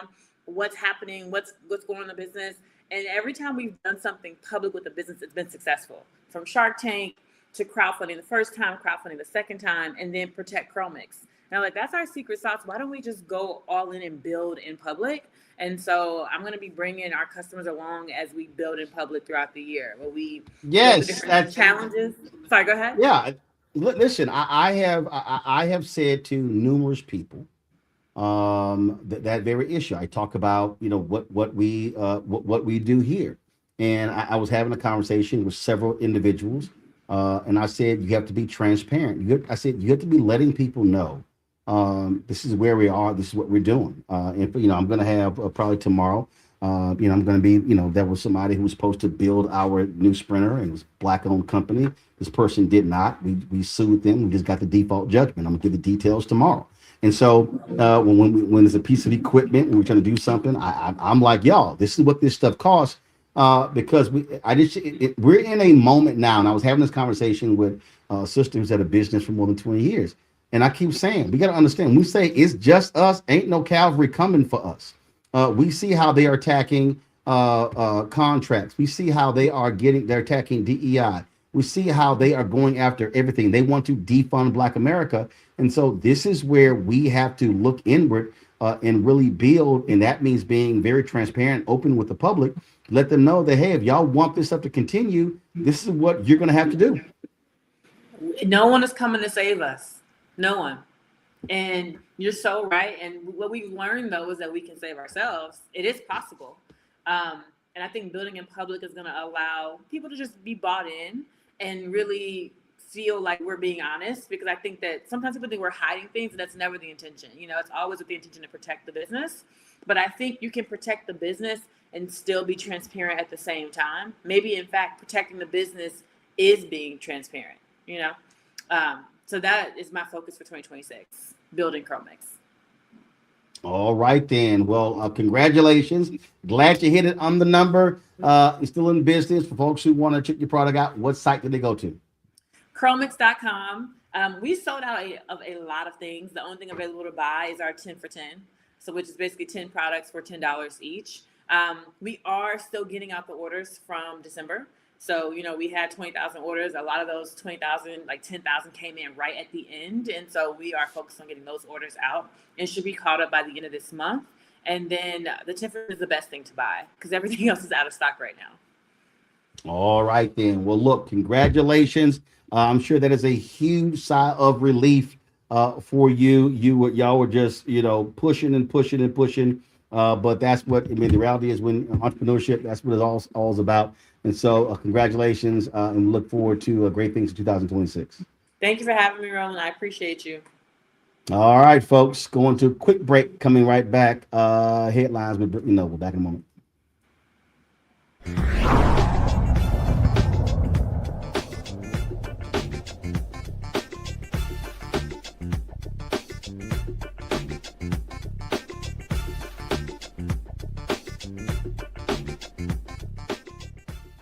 They said the quiet part out loud. Black votes are a threat, so they erased them. After the Supreme Court gutted the Voting Rights Act in 2013, Republican legislatures moved fast. New voter ID laws, polling place shutdowns, purges of Black voters from the rolls. Trump's Justice Department didn't stop it, they joined in. In 2018, his DOJ backed Ohio's voter purge system, a scheme that disproportionately erased Black voters. Their goal, erase Black votes and political power. Yeah, that happened. These are the kinds of stories that we cover every day on Roland Martin Unfiltered. Subscribe on YouTube and download the Black Star Network app. Support fact-based independent journalism that centers African Americans and the issues that matter to our community.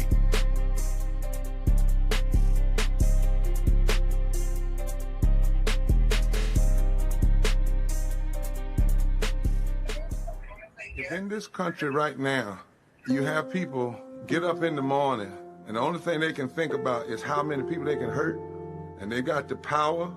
That's the time for mourning. For better or worse, what makes America special, it's that legal system that's supposed to protect minorities from the tyranny of the majority. We are at a point of a moral emergency.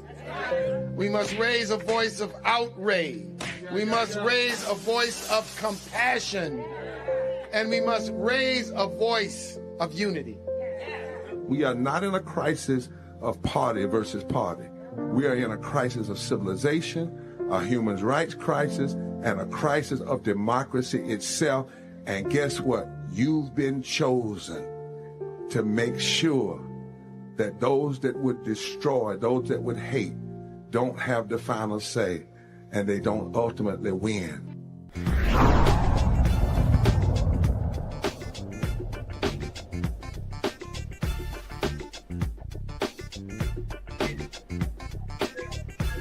Brittany, turn your phone off.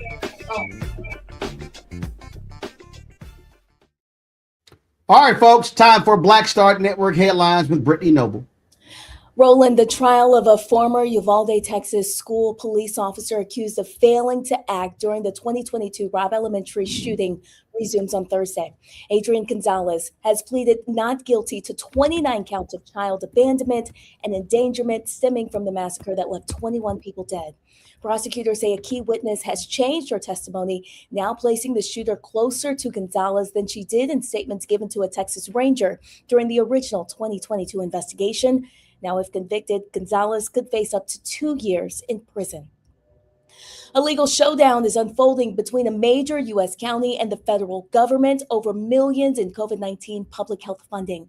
Dallas County has filed a federal lawsuit against the Trump administration's health department and the Centers for Disease Control and Prevention, accusing federal officials of unlawfully reclaiming $70 million in pandemic relief funds. County leaders say the case highlights a broader conflict between local governments and Washington over just how much discretion states and counties have in using public health money approved during the pandemic. Wells Fargo in Dallas, Texas is denying a grandmother's $15,000 fraud claim. 83-year-old Billy Young wrote a check in August of 2024 to pay off her car loan. But she learned that someone had altered the payee's name on the check and had cashed it. After disputing the claim, Wells Fargo refused to reimburse her the stolen check. More than a year later, the case remains unsolved. The bank notified her in May that she had missed a 30-day deadline to file a claim. Her granddaughter filed a police report and an appeal on her behalf with the bank. Wells Fargo says that it is now reviewing the case. Young did close her account after banking with Wells Fargo for 30 years. The Texas American Federation of Teachers has filed a federal lawsuit against the Texas Education Agency and its commissioner. It comes after an investigation of teachers' social media posts following the assassination of conservative activist Charlie Kirk. The lawsuit claims that the investigations were unlawful and that the TEA's actions violated educators' free speech rights. The AFT argues that the TEA's policy directed school districts to report reprehensible and inappropriate content on social media, leading to disciplinary actions against teachers. The lawsuit seeks a court order blocking the investigations and requiring the TEA to retract its policy. Also, a Black Virginia couple is suing Buffalo Wild Wings after claiming their receipt had a racial slur on it. Get this, Mark and Natasha Lamone say that they were dining in at the Woodbridge restaurant. Then they asked for a check, and that's when they noticed the word NIGS on their items. The word had been printed on both the bag and the order receipt. The couple is accusing the restaurant of inflicting intentional emotional distress, and now they're seeking $5 million. Roland, back to you. All right, Brittany, we appreciate it. Thanks a lot. Well, guess what, folks? The other day, Republicans in Kansas said, sorry, y'all. Redistricting ain't going to be happening. We can't gerrymander seats here. Well, guess what? In Kentucky, this news as well. There's one Democratic representative in Kentucky. A Republican leader there told the White House, nope, ain't going to happen either. So that's another issue that they have. Joe, these Republicans, they already ticked off because Indiana Republicans voted it down. Now Kansas and Kentucky. So their whole plan to gerrymander the map is blown up in their face, and they really screwed up because the actions that Democrats took in California and other places as well. And so it did not get them the results that they wanted. I don't know. Okay, good. I'm on. No, it didn't get them the results that they want. I mean, I've long said this on this show and other places. There's only so much you can do and so much you can push. And then sometimes people say, we've had enough. They've clearly heard from their constituents at home that they don't want this. And I think some of them genuinely are concerned about the nation. I know we kind of poo-poo conversations about democracy, but they're seeing that for every action, there is a reaction. And Democrats can do just what they do. So if that's not the country that they want, it has to stop somewhere. And they're saying, you know what, in Kansas, Kentucky, it's stopping here. The buck stops here. And some of them are doing a great peril to themselves. There are some Republicans who will be primaried and who will not be reelected because of the decision they've made, and yet they're doing it anyway. And it goes to show there are some limits to Donald Trump's power, although sometimes it feels insurmountable. You got to keep fighting. Well, you absolutely have to keep fighting. And Tyler, bottom line is, you can't just concede them. You must fight on every single level. And I got sick and tired of hearing people say, well, oh my God, what are they going to do? They can't do anything. You have to figure out every single possible way, push every button, consider every opportunity when it comes to fighting these folks trying to steal these seats. Yeah, absolutely, because it's in turn done with like surgical precision, as you said before. And I think when things like this fail, I think it exposes how out of step these politicians are with the people they claim to represent. And I think people are continually learning and leaning in that participation plus the pressure can really disrupt even the most carefully drawn out plan or scheme that these elected officials are trying to put in place. And this isn't just about maps. I think it's about whose voices matter the most and whose futures decide what's behind these closed doors. And I think communities are continuing to stay vigilant in what it looks like to protect their right to vote and what it looks like to have a democracy that's representative of what they look like. And I think it all comes down into organizing. It all comes down in how we show up to really to disrupt these careful schemes that they're trying to do. But what this also says to us, though, Rebecca, is that we cannot have people just sitting on the sidelines waiting. We can't have organizations. We can't have, and I'm talking about. I'm not talking about national civil rights groups. I'm talking about all these Black organizations we have around this country. Too many. I just felt that too many people in 2025 were still in shock that these crazy deranged MAGA people chose to put back in the White House the insurrectionist liar in chief. And folks were talking about taking time off, checking out of the process, doing all sort of other stuff. And I'm sitting there saying, no. This is a moment where you have to be strategic in how you battle in terms of what you focus on. And I'm saying to people right now, this is early January. You've got primaries coming up. And we better understand, we talk about politics, and this is the thing I need people to really understand, Rebecca. When we talk about politics, we talk about voting. We're not just simply saying, okay, fine, here's vote, that's what it is. No, politics is about the delivery of goods and services, the delivery of resources on a national, state, county, city level. And if you check out of a process, it's guaranteed you're probably going to get screwed. So this is not a moment where any of us, any Black person could say, I'm sitting this one out. That simply cannot happen. Roland, if you pay taxes, you need to make sure that you're getting your money's worth out of your government. And the only way you could do that is interact with your government. You have to show up. You have to make sure that those in elected office, those in appointed office are being held accountable. You were talking about redistricting. What I saw today is that Governor DeSantis in Florida said he's going to call a special session in Florida in April to get them to gerrymander and try to net some an additional Republican seats in Florida. And so to your point of how different organizations and community groups can get together, well, here's an example. I was listening to Higher Learning the other day, and Van Lathan was saying the Black church brings about $10 to $15 billion a year, right? And so we have all these Black churches in certain areas. We have a Black church, in the hood. Sometimes you have a storefront, a church on every corner, and then there's a liquor store on the other corner, right? But my point in saying this is that we have places for people to convene and to organize. We have different places for people to connect. We need to activate all of our points of connectivity in 2026 to make sure we're engaging the community. It's not just the Divine Nine. Quite frankly, Democrats try to use that as a cheat code. And being someone within the Divine Nine, there's more that we could do to actually impact our communities and to mobilize. But we have institutions like the Black Church. We have a variety of Black institutions. And we're seeing that this governmental regime is trying to defund us, is trying to go after our C3 status or whatever nonprofit status that we have, because they're trying to remove all the scaffolding and supports that we built in the Black community to be able to actually self-actualize and take care of ourselves. We have to double down on Black institutions in 2026, because ultimately this government, and maybe even the next government, is not here for us or is going to take care of our communities. We have to be the ones to show up and take care of our communities, and that requires us investing in Black institutions. It's very interesting as you were talking about our tax dollars, and so people have to be thinking about that in a little different way.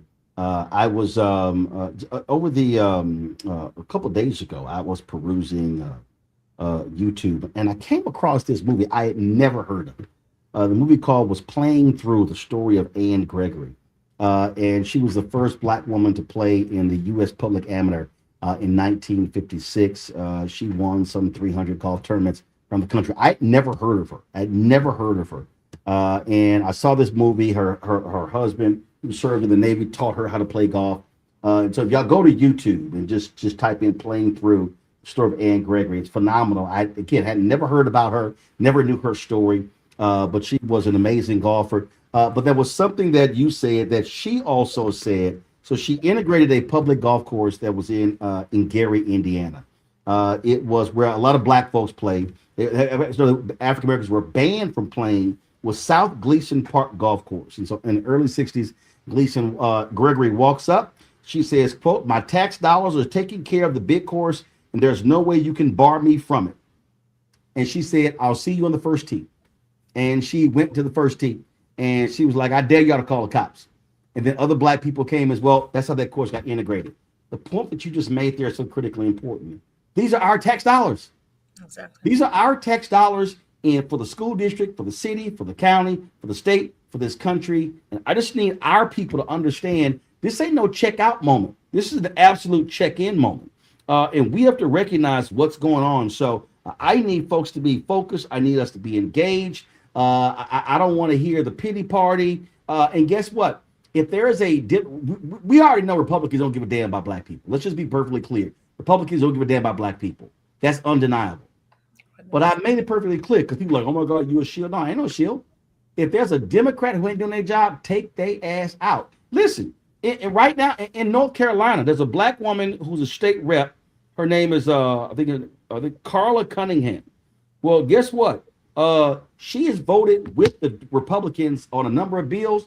Democratic Governor Josh Stein just came out supporting her opponent in the primary, Reverend Dr. Rodney Sadler, who comes out of Bishop Barber's movement there in North Carolina. So guess what?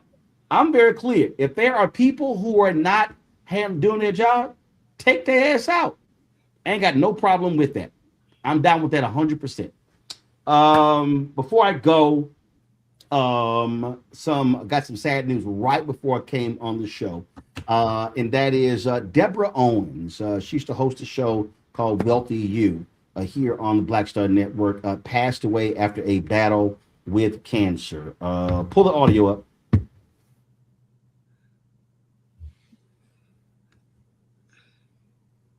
In the Black community is about making sure that we have assets that can last beyond our lifetime. That's right here on Get Wealthy, only on Black Star Network. Deborah, I knew for years her husband was Terry Owens in National Association of Black Journalists. I knew, of course, Terry, longtime anchor in Baltimore. And so right before I went on the air, that was one of the reasons why I was actually late coming on the air, because I got a phone call asking if I was aware of her passing. Terry actually, give me a second. I want to post this here. Terry actually posted this on Facebook. Give me 1 second. He posted, my heart is broken. The love of my life, my soulmate, has left this world. Deborah fought a courageous, grace-filled battle with cancer and passed away peacefully on January 4th. So many people were touched by her work, and I will always be grateful for the purpose she poured into it. What she did was more than a career. It was a calling. Educating women about investing became her ministry, second only to the love she gave so freely to me and to our children. Please keep our family in your prayers as we navigate this unimaginable loss. We are making funeral arrangements and we'll share details when available. Again, Deborah hosted that show when we first launched the Black Star Network in 2022. She hosted that show. We've run, we've run the repeats a number of times.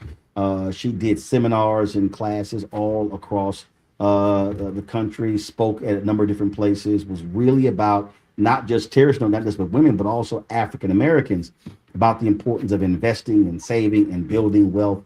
And so, again, condolences go out to Terry, to their family, and we certainly appreciate all the work that Deborah did, just really empowering so many people. And so we'll let y'all know about funeral arrangements once they become available. All right, let me thank my panel for being with us today. Tyler, Rebecca, and Joy, we certainly appreciate y'all being on today's show. Thank you so very much, folks. If y'all want to support the work that we do, please join our Bring the Funk fan club. Your dollars make it possible for us to do the work that we do. And so if you want to support us, please do so. Cash App, use the Stripe QR code. You see it right here. Use that QR code, click the Cash App pay button to contribute. You can also use this for credit cards. PayPal is R Martin Unfiltered. Venmo is RM Unfiltered. Zelle, Roland at RolandSMartin.com. Roland at RolandMartinUnfiltered.com. Checks and money order. Make it payable to Roland Martin Unfiltered. P.O. Box 57196, Washington, D.C. 2003 7-0196. If you want to download the Black Star Network app, y'all got a new provider. So some of y'all been having some issues. If you got some problems, send us an email. We'll walk you through it. But you can download our app on Apple phone, Android phone, Apple TV, Android TV, Fire TV, Amazon Fire TV, Roku, and Samsung Smart TV. Also, if you want to get our Roland Martin Unfiltered swag, please go to shopblackstarnetwork.com.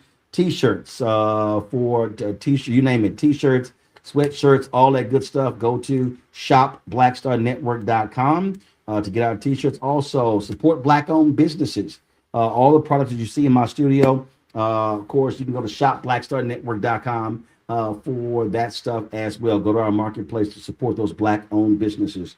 And folks, we're down to the last, I think it's $120,000 left before the raise of fan base closes. The goal is to raise 17 million, 16.8 million has been raised. And so download the app. First of all, let's download the app. And if you want to invest in fan base, go to startengine.com/fanbase, startengine.com/fanbase. If you look at the map, using the app, you see a lot of different changes have happened, a lot of different upgrades and stuff along those lines. And so please download that as well. All right, folks, that is it for me. I appreciate all of y'all watching today's show. Let me thank all of y'all. I got so many text messages from people thankful for the interview with Richard Smallwood. We did December 16th, 2019.